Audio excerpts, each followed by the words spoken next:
জানতেই হচ্ছে স্কুলে ছাত্রীদের শ্লীলতাহানির অভিযোগ, আর এই নিয়েই হাতিবাগানে স্কুলে একেবারে ধুন্ধুমার পরিস্থিতি। সেখানে অভিভাবকরা বিক্ষোভ দেখান, ডাভ স্কুলের কর্মীদের সঙ্গে অভিভাবকদের হাতাহাতি পর্যন্ত হয়। দেখুন সেই ছবি।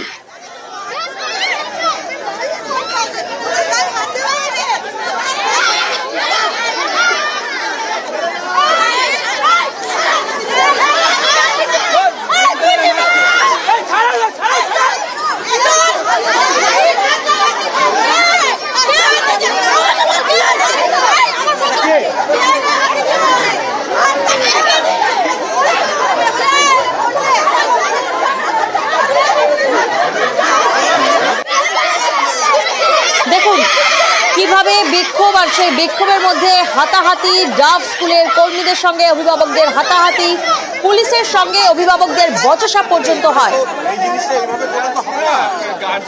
মতামত হচ্ছে যে ম্যামেদের বেরোতে দেওয়া যাবে না, থানা থেকে ওরা 15 জন রিটার্ন করুক, এনারা 15 জন দিয়ে আবার সই করুক। সলিউশনের সাথে আসতে হবে তো, আমরা তো সলিউশন বলছি আপনাদের, এইটা নিয়ে থার্ড টাইম চলছে। প্রতিনিধি রৌনক এই মুহূর্তে আমাদের সঙ্গে রয়েছেন, সরাসরি রৌনকের থেকে জানবো। রৌনক, যে ছবি আমরা দেখছি, ডাভ স্কুলের কর্মীদের সঙ্গে অভিভাবকদের মধ্যে হাতাহাতি, অন্যদিকে আবার পুলিশের সঙ্গে বচসা, এই মুহূর্তে ঠিক কি পরিস্থিতি?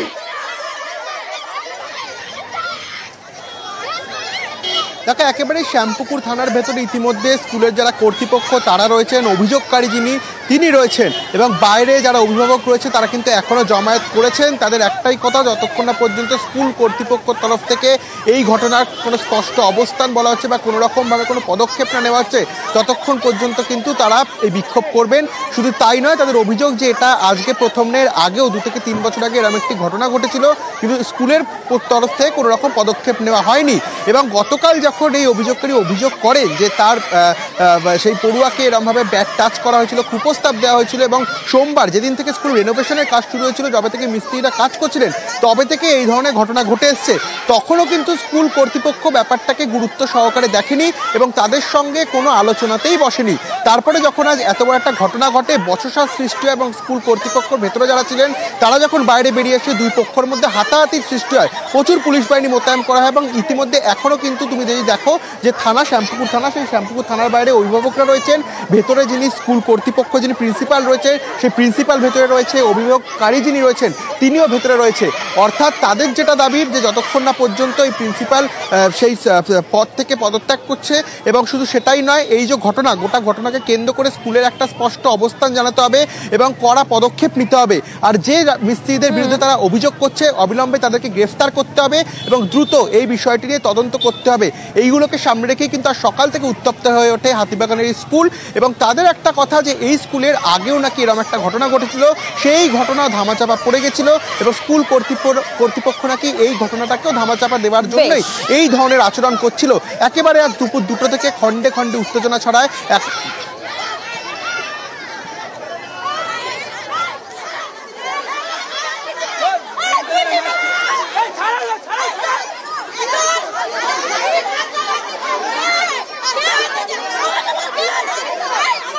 তারিখ আমার বাচ্চা স্কুলে এসেছিল, ওয়াশরুম যাচ্ছিল, কোনো একজন লোক ওয়াশরুমের সামনে বলেছে যে কিরে চকলেট খাবি, আমার মেয়ে বলেছে, যেহেতু বাচ্চা বলেছে যে আমি খাবো না, সেই সত্ত্বেও লোকটি বলেছে চকলেট খাবি তো বাইরে চ। যখন আমি জানি রাত 11টা বাজে, মিস্ত্রিরা ছাড়া তো আর কেউ আদারওয়াইজ লোক নেই, আর বাচ্চাও তো বলছে মিস্ত্রিদের মতনই দেখতে, মাথায় গামছা।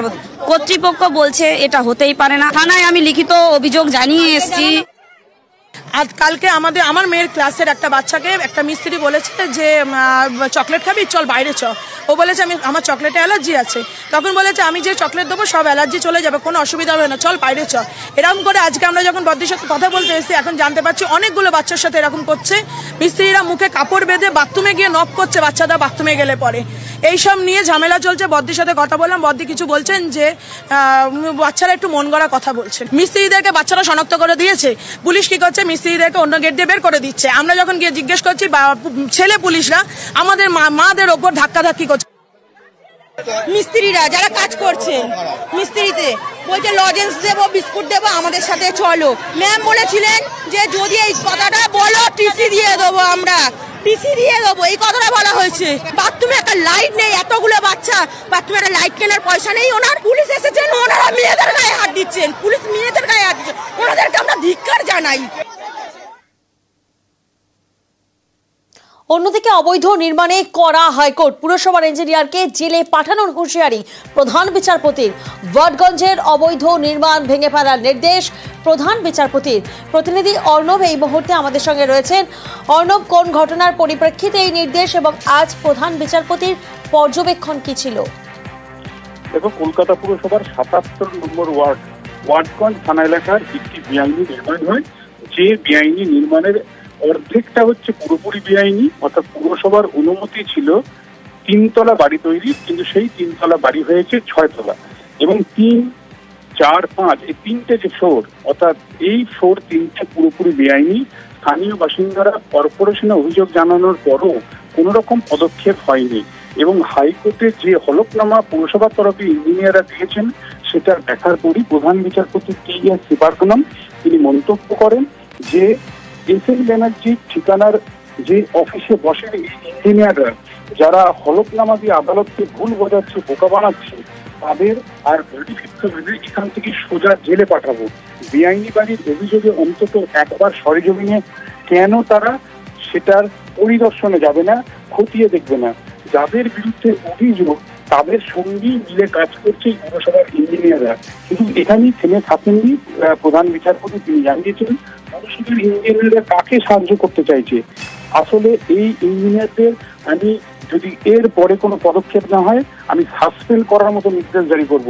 অবসরের সময় হয়ে গেছে, হয়তো অবসরের আগেই সাসপেন্ড হয়ে যেতে হবে তাদের, এবং এরপর আর কোনো রকম সময় নষ্ট না করে 16ই জুন নির্দিষ্ট করে 16 থেকে 19 জুনের মধ্যে ওই 3টে তলা ভেঙে দিতে তিনি নির্দেশ দিয়েছেন। সেখানে কলকাতা কর্পোরেশন এবং কলকাতা পুলিশ একযোগে কাজ করে এই বেআইনি নির্মাণ সাফ করবে।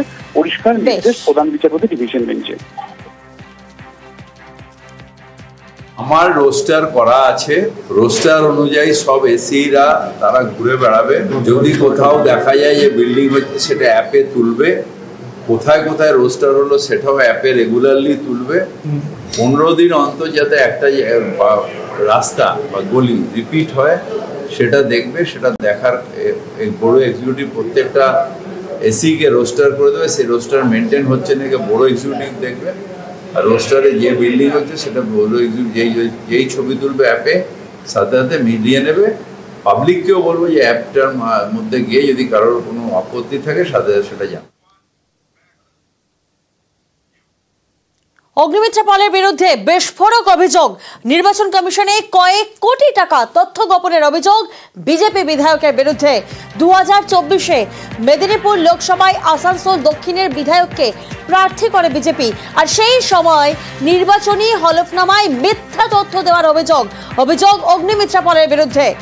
নির্বাচন কমিশনে কয়েক কোটি টাকা তথ্য গোপনের অভিযোগ এই মুহূর্তে সামনে আসছে। প্রতিনিধি অভিজিৎ এই মুহূর্তে আমাদের সঙ্গে রয়েছেন। অভিজিৎ, কমিশনে এই নিয়ে যে অভিযোগ জমা পড়েছে সেই অভিযোগে মূলত কোন কোন বিষয় উল্লেখ করা রয়েছে, কি কি অভিযোগ রয়েছে অগ্নিমিত্রা পালের বিরুদ্ধে?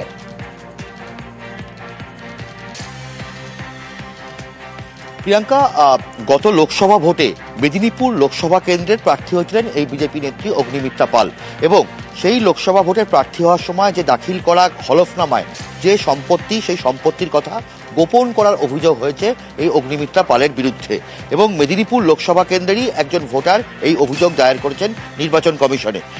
2024 সালে এই মেদিনীপুর লোকসভা কেন্দ্রেই প্রার্থী হয়েছিলেন অগ্নিমিত্রা পাল। আরও কি অভিযোগ আছে যে হলফনামায় তার স্বামীর আয়ের হিসাবও উল্লেখ করেননি অগ্নিমিত্রা পাল, এবং এক্ষেত্রে যেটা অভিযোগ যেটা হচ্ছে যে হলফনামা জমা করা হয়েছিল 2024 সালে লোকসভা ভোটের আগে, সেখানে যে গোপন করা হয়েছে যে সম্পত্তির কথা তা 1951 সালের জনপ্রতিনিধিত্ব আইনের 33 ধারার পরিপন্থী। কি অভিযোগ না, কলকাতার বালিগঞ্জে 50 বি যে হাজরা রোডে একটি 1300 স্কোয়ার ফিটের ফ্ল্যাট রয়েছে অগ্নিমিত্রা পালের, এবং সেই সম্পত্তির হলফনামায় তিনি স্বীকার করেননি, এবং ওই একই ঠিকানায় 50 বি ওই হাজরা রোডে একই ঠিকানায় একটি গ্যারেজও রয়েছে অগ্নিমিত্রা পালের নামে, এবং একই সঙ্গে বলা হচ্ছে যে 2022 সালের 8ই জুলাই এই সম্পত্তির নথিভুক্তকরণ হয়েছে অগ্নিমিত্রা পালের নামে, এবং শুধু অগ্নিমিত্রা পাল নয়, তার সঙ্গে তার স্বামী তার স্বামী পার্থ পালের আয়ের হিসাবও অগ্নিমিত্রা পাল হলফনামায় দেননি। হলফনামায় তিনি কি দাখিল করেছিলেন 2018-19, 2019-20, 2020-21 এবং 2022-23 সালের অর্থবর্ষের আয়ের হিসেব উল্লেখ করা হয়নি তার স্বামীর।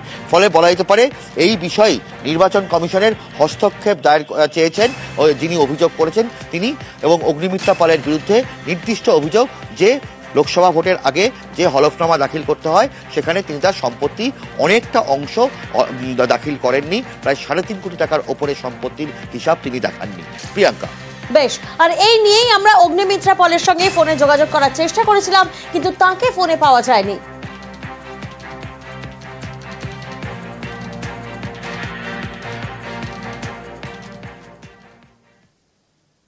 শুভেন্দু অধিকারী চ্যাংদোলা হুমকি, আর এর সমালোচনায় সরব বিজেপিরই সংখ্যালঘু কর্মীরা, যা বঙ্গ বিজেপির কাছে বিড়ম্বনার বলেই অনেকে মনে করছেন।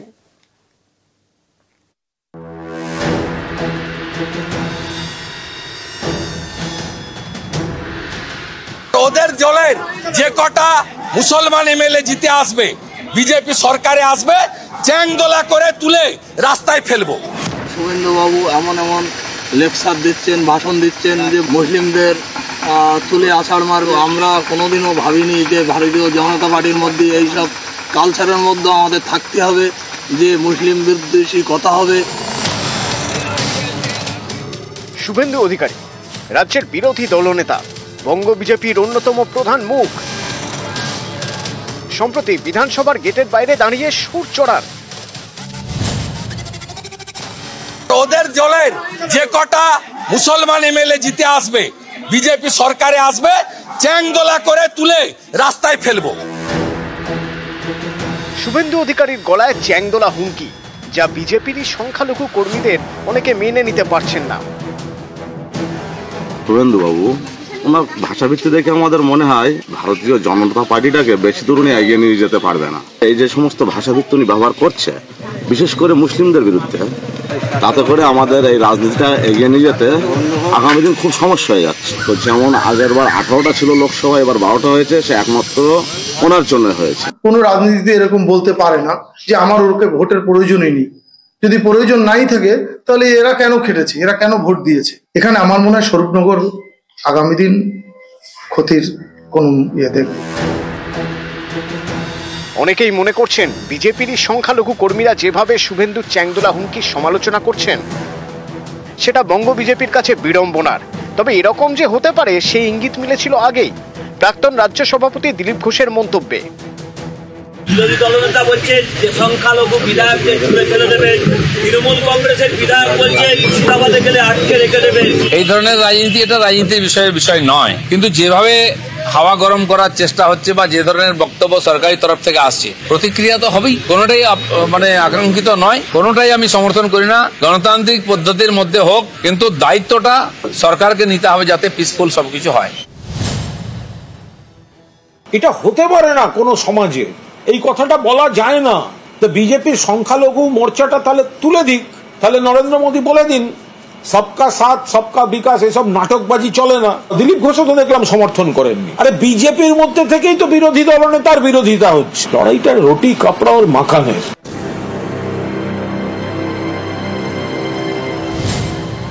নিউজ 18 বাংলা।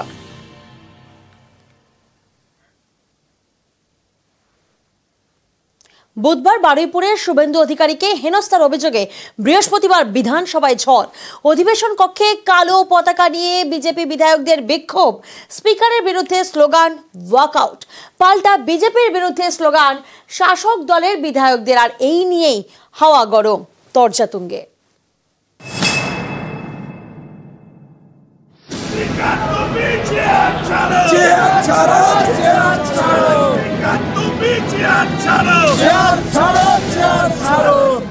আমরা জনপ্রতিনিধি, আমরা কথা বলবো না তো কারা কথা বলবে? ভিতরে মাইক বন্ধ করে দিচ্ছেন, সাসপেন্ড করে দিচ্ছেন। কোন চেয়ারের জন্য? কোন চেয়ার? আজকে 1 বছর বাকি ইলেকশন।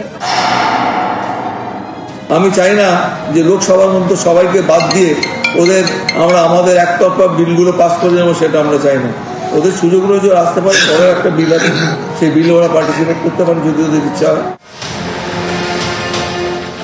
বৃহস্পতিবার গরম বিধানসভা, কালো পতাকা নিয়ে বিক্ষোভ দেখান বিজেপি বিধায়করা। ওয়েলে নেমে চলে পদ্ম বিধায়কদের বিক্ষোভ।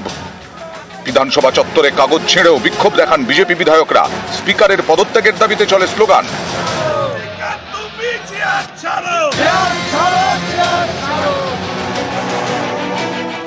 এই ঘটনার সূত্রপাত বুধবার বিকেলে।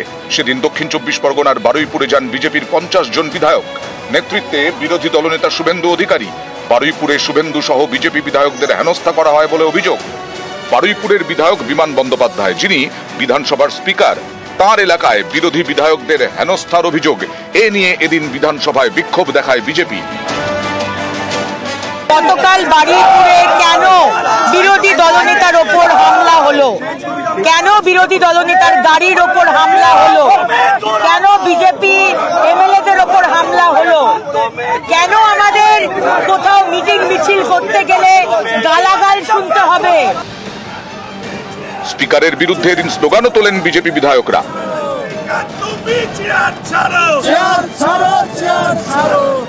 আমি যখন চেয়ারে অধিষ্ঠ হয়েছি তখন কিভাবে আমি অধিষ্ঠ হয়েছি সেটাও ওরা জানে, এবং স্পিকার চেয়ার কখন কিভাবে ছাড়বে আমাদের গণতান্ত্রিক প্রক্রিয়ায় রয়েছে, সংবিধানে রয়েছে।